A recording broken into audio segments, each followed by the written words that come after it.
Hello, Jutta family.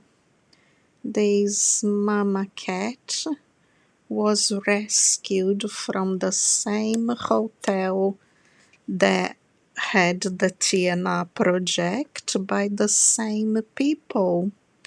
Just after the TNA cats gone back, she was pregnant at the time and delivered soon after. Now, she delivered exactly where these babies are. She doesn't want to move them. She's very young, very sweet. We prepared the little house and towels, but she doesn't want to know. She keeps them exactly where she gave birth. She is doing well. The vet has seen her, and we are trying not to disturb so she doesn't reject the babies.